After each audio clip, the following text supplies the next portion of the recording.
السلام علیکم ورحمۃ اللہ وبرکاتہ۔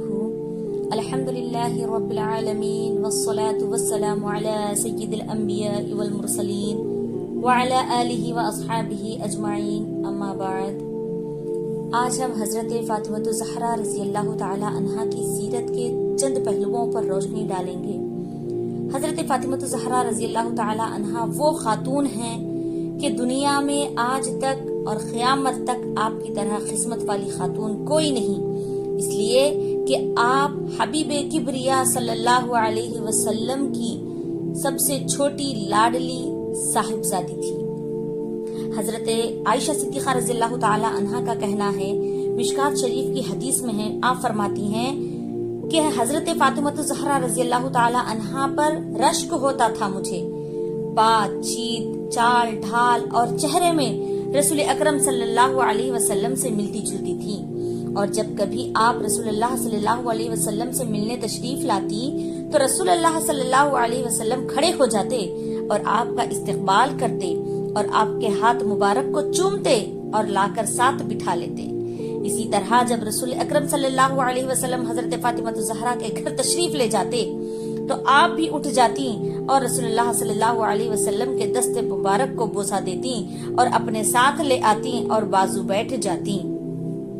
امام جلال الدین سیوطی رحمۃ اللہ علیہ نے حضرت عبداللہ بن عباس رضی اللہ تعالی عنہ سے روایت نقل کی ہے کہ حضور صلی اللہ علیہ وسلم کی بعثت کے ابتدائی زمانے میں ایک دن ابو جہل نے سیدہ فاطمہ الزہرا رضی اللہ تعالی عنہا کو کسی بات پر تھپڑ مار دیا۔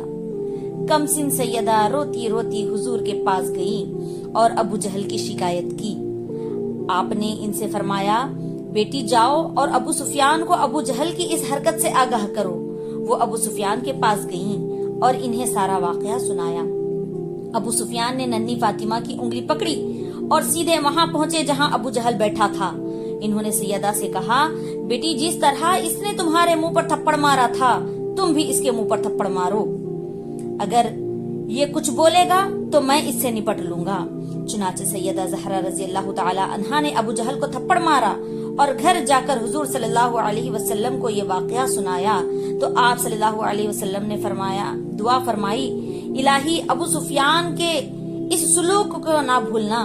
حضور صلی اللہ علیہ وسلم کی اس دعا کا نتیجہ تھا کہ چند سال کے بعد ابو سفیان نعمت اسلام سے بہرہور ہو گئے۔ حضرت سیدہ فاطمہ الزہرا رضی اللہ تعالی عنہا کی سادگی اور عبادت کے کیا کہنے کہ ایک بار سیدہ فاطمہ رضی اللہ تعالی عنہا کو بخار آ گیا۔ رات انہوں نے سخت بے چینی میں گزاری۔ حضرت علی کا بیان ہے کہ میں بھی ان کے ساتھ جاگتا رہا۔ پچھلے پہر ہم دونوں کی آنکھ لگ گئی۔ فجر کی اذان سن کر بیدار ہوا تو دیکھا کہ فاطمہ وضو کر رہی ہیں۔ میں نے مسجد میں جا کر پڑھی، واپس آیا تو دیکھا کہ معمول کے مطابق فاطمہ چکی پیس رہی ہیں۔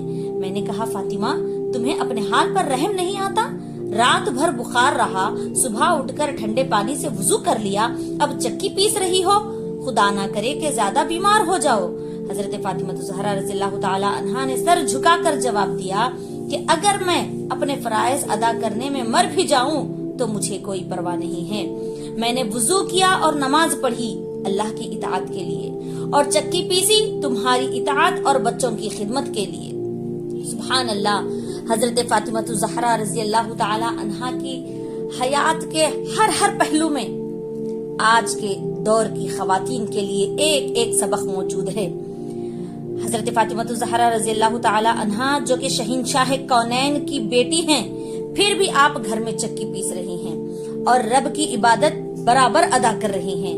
تو ہم کو چاہیے کہ حضرت فاطمہ الزہرا رضی اللہ تعالی عنہا کی سیرت سے کچھ حاصل کریں، سبق حاصل کریں، ہم ان کے پہلوؤں پر غور کریں اور اپنی زندگی کو سنوارنے کی کوشش کریں۔ اللہ سے یہی دعا ہے، آمین ثم آمین۔